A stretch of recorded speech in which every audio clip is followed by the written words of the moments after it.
फिर से आपका बहुत बहुत स्वागत है हमारे चैनल अनुराधा हिंदी क्लासेस में। इसके पहले हम नागार्जुन की प्रसिद्ध कविताएं शासन की बंदूक और कालिदास को पढ़ चुके हैं।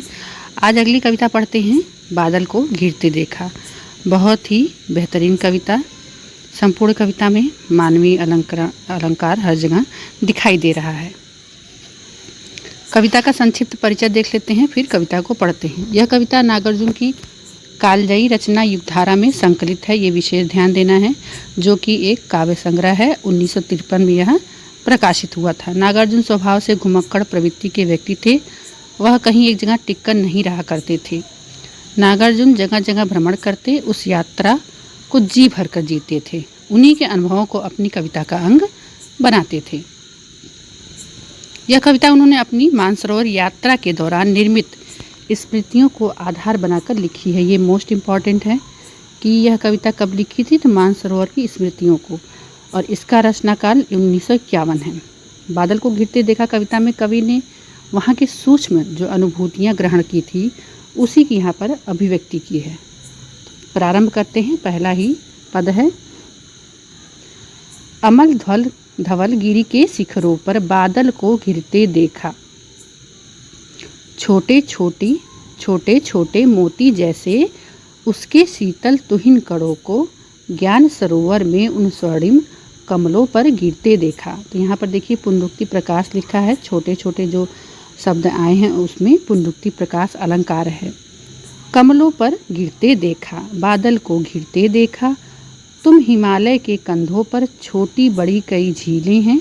उनके श्याम नील सलील में समतल देशों से आकर पावस की उमस से आकुल तिक्त मधुर विस्तंतु खोजते हंसों को तीरते देखा। विस्तंतु का अर्थ होता है कमल की नाल।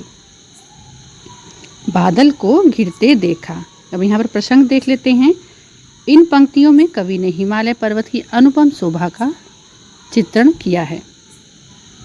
व्याख्या में हम देखते हैं। कवि कहता है कि मैंने अपनी आँखों से स्वयं अमल धवल अर्थात स्वच्छ उज्ज्वल हिमालय के शिखरों पर बादल को घिरते देखा है।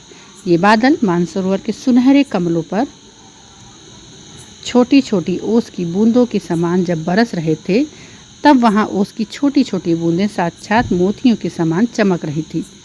मानसरोवर के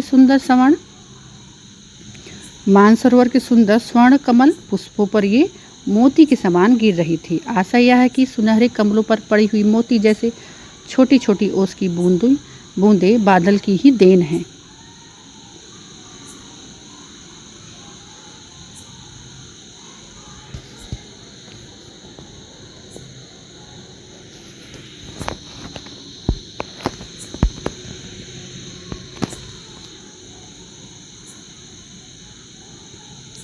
कवि कहता है कि ऊंची हिमालय रूपी कंधों पर छोटी बड़ी कई झीलें मौजूद हैं। स्वच्छ एवं निर्मल झीलों के जल पर हिमालय के ऊपर घिरे हुए काले बादलों का प्रतिबिंब पड़ने से झीलों का जल श्यामलता अर्थात श्याम नीला रंग में दिखाई पड़ने लगता है। इन झीलों में दूर देश से आए हुए अर्थात मैदानी भागों से जो अकुलाई हुई उमस गर्मी परेशान हंसों को खेलते प्रणय करते देखा। ये सब नागार्जुन जी कह रहे हैं। व्याकुल हंस झीलों में तैरते हुए मीठे कसैले विष तंतु को खोज रहे हैं, कमल की नालों को खोज रहे हैं। कवि कहता है कि हिमालय की ऊंची ऊंची चोटियों पर जो निर्मल स्वच्छ कलकल बहती हुई झीलें व नदियां हैं, उसमें दूर देशों से गर्मी से परेशान होकर हंस उसमें तैरते और मस्ती करते हुए स्वयं अपनी आँखों से देखा है। उसकी अनुभूति की है कि किस प्रकार से वह जी भर कर यहाँ जीवन जीते हैं, उसको महसूस किया। इन राजहंसों की क्रियाओं से हिमालय की सुंदरता और भी अधिक बढ़ गई है और उस अवसर पर बादल घिर जाते हैं। अर्थात जब वह जोड़े कमल की नाल के पास पहुँचते हैं, झीलों में तैरते हैं, तो उस अवसर पर बादल घिरकर और भी मनमोहक दृश्य को बना देते हैं। विशेष देखा जाए यहाँ पे तो प्रकृति का प्रतीकात्मक रूप चित्रण हुआ है। शब्द में बिंब का भरपूर प्रयोग हुआ है। मानवीकरण अलंकार है, पुनरुक्ति प्रकाश और जैसे और को जो शब्द आए थे उसमें पूर्णोपमा अलंकार है।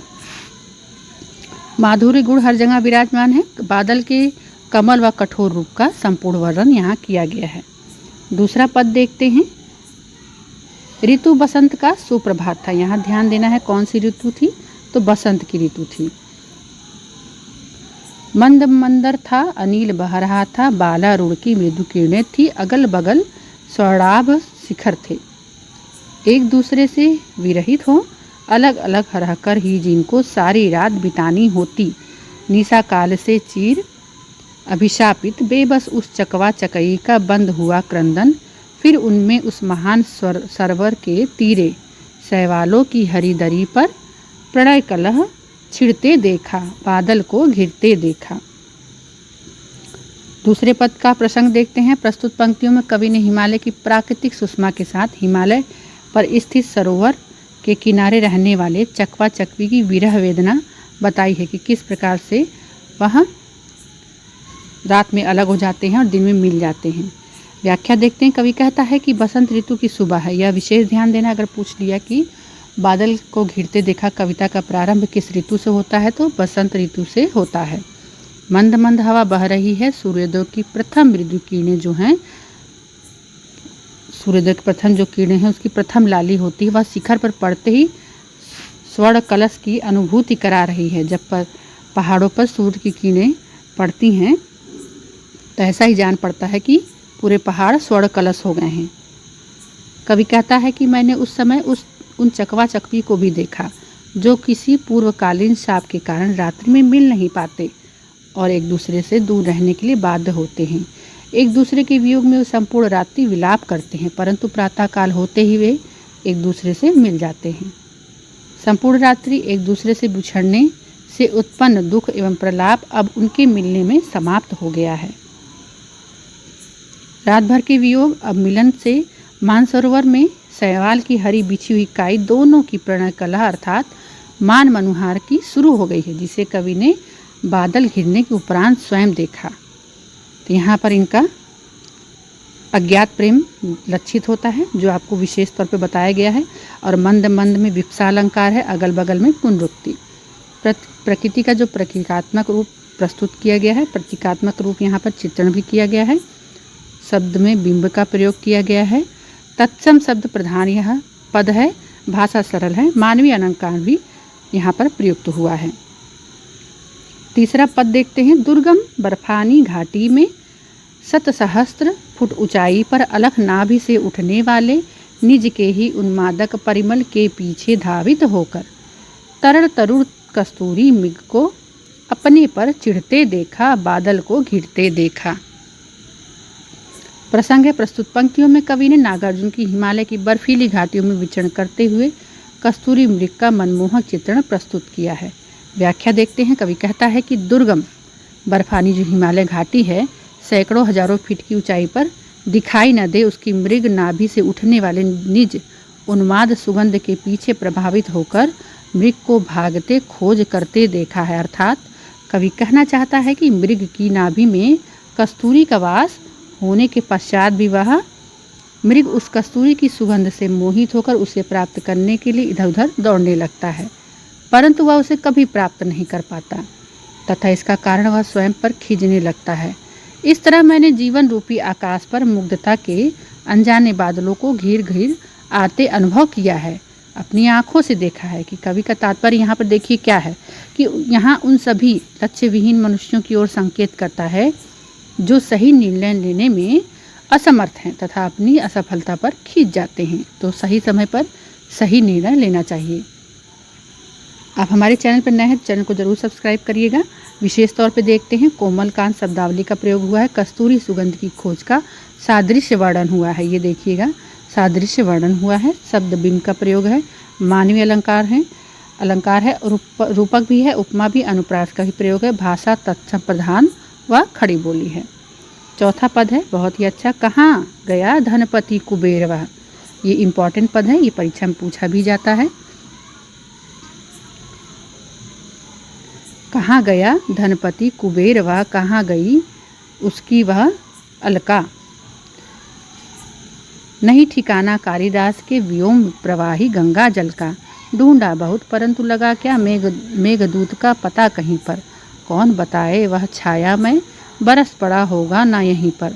जाने दो वह कवि कल्पित था, मैंने तो भीषण जाड़ों में नभचुंबी फैले, नभचुंबी कैलाश शीर्ष पर महामेघ को झंझा नील से गरज गरज भिड़ते देखा, बादल को घिरते देखा।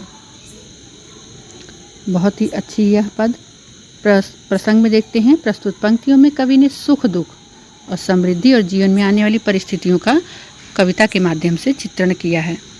व्याख्या में देखते हैं, व्याख्या में कवि ने यहाँ प्रकृति के माध्यम से मनुष्य के जीवन में आने वाली सभी प्रकार की कठिनाइयों का वर्णन किया है। कवि जो है क्या करता है, वर्णन करता है सभी कमियों का, कठिनाइयों का। कवि हिमालय पर्वत की चोटियों पर घूमा, किंतु न तो कहीं पौराणिक कथाओं में प्रचलित देवताओं के कोषाध्यक्ष कुबेर का पता चला, ये मोस्ट इम्पॉर्टेंट है, ना ही उसकी नगरी अलका का। तो अलका किसकी नगरी है, कुबेर की। कवि कहता है कालिदास के मेघदूत में वर्णित वह धनाढ्य कुबेर कहाँ है, कहाँ गई उसकी अलका नगरी की धन वैभव भोग विलास नगरी थी, कहाँ। कवि यहाँ प्रकृति के परिवर्तन के माध्यम से संसार की अस्थिरता को वर्णित करता है। कवि कहता है कि उसने मेघ रूपी दूत को बहुत ढूंढा, फिर भी उसके दर्शन नहीं हुए। कहीं ऐसा तो नहीं भ्रमण करने वाला मेघ यक्ष तक संदेश भिजवाने में असमर्थ रहा हो, लज्जावश किसी भी पर्वत पर बरस पड़ा हो, इस प्रकार की जानकारी किसी को नहीं। अर्थात कवि कहता है जाने दो, यह कवि की कोरी कल्पना मात्र है, ऐसी यथार्थ में नहीं होता। कवि आगे कहता है, मैंने तो इस गगनचुंबी कैलाश पर्वत के शिखर पर भयंकर सर्दी में विशाल आकार के बादलों को हवाओं के साथ गरज गरज कर संघर्ष करते देखा था। यहाँ कहना चाह रहे हैं नागार्जुन जी कि कल्पनाएं हम कितनी ऊंची, सुंदर, मोहक क्यों न कर लें, लेकिन सत्य जो है वो सत्य ही रहेगा, व्यवहार जगत में अनुभव किया जा सकेगा। विशेष देखते हैं, और पांचवा आपका अंतिम पद है। वीडियो अच्छा लगे जरूर लाइक करें, चैनल को जरूर सब्सक्राइब करें। रूपक, उपमा, मानवीकरण, अलंकार का प्रयोग, बिंब का प्रयोग, भाषा संस्कृत निष्ठ, खड़ी बोली, प्रकृति का चित्रण। आगे बढ़ते हैं, पांचवा पद जो कि बहुत ही महत्वपूर्ण है और पेपर में आया हुआ भी है। सत सत निर्झर निर्झरणी कल, मुखरित देवदारू कानन में, सोड़ित धवल भोजपत्रों से छाई हुई कुटी के भीतर, रंग बिरंगे और सुगंधित फूलों से कुंतल को साजे, इंद्रनील की माला डाले शंख सरीखे सुधड़ गलों में, कानों में कुवलय लटकाए सतदल लाल कमल बेड़ी में, रजत रचित मणि खचित कला में, पान पात्र द्राक्षा सवपूरित, रखे सामने अपने अपने लोहित चंदन की त्रिपटी पर, नरम निदाग बाल कस्तूरी मृग छालों पर पालथी मारे, मदिरारूढ़ आँखों वाले उन उन्मद किन्नर किन्नरियों की मृदुल मनोरम उंगलियों को वंशी पर फिरते देखा, बादल को घिरते देखा। प्रसंग देखते हैं इसका। प्रस्तुत पंक्तियों में कवि ने किन्नर प्रदेश की वेशभूषा के और रहन सहन का वर्णन किया है, साथ ही वहाँ की विलासता का भी जो समाज में फैली हुई थी उसका वर्णन किया है। व्याख्या देखते हैं, कवि किन्नर प्रदेश की शोभा का वर्णन करते हुए कहता है, यहाँ सैकड़ों झरने तथा नदियों के बहने से उत्पन्न कल कल की मधुर ध्वनि देवदार वृक्षों में सजे वन को गुंजायमान कर देती है।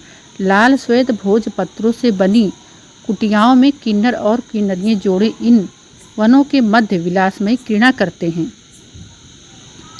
उन्होंने अपने केसों को विभिन्न सुगंधित फूलों से सजाया हुआ है तथा अपने गले में शंख की आकृति वाला इंद्र नीलमणि की माला पहनी हुई है, जिससे उनकी विलासी प्रवृत्ति का अनुमान लगाया जा सके। उन्होंने अपने कानों में नीलकमल के फूलों के आभूषण पहने हुए हैं। उनकी चोटियों में भी सैकड़ों प्रकार के पुष्प गुथे हुए हैं। जिन पात्रों से वे मदिरापान करते हैं वे चांदी के बने हैं और विभिन्न प्रकार की मड़ियों से जड़ित हैं। वे उन्हीं पात्रों में मदिरा का सेवन करते हैं। वे जंगली जानवरों और कस्तूरी मृगों की छाल को बैठने के लिए प्रयोग करते हैं। उन्हीं मृगों की छालों पर बैठ वे मदिरापान का आनंद भी लेते हैं। मदिरा सेवन के कारण उन सभी की आँखें लाल हो गई हैं।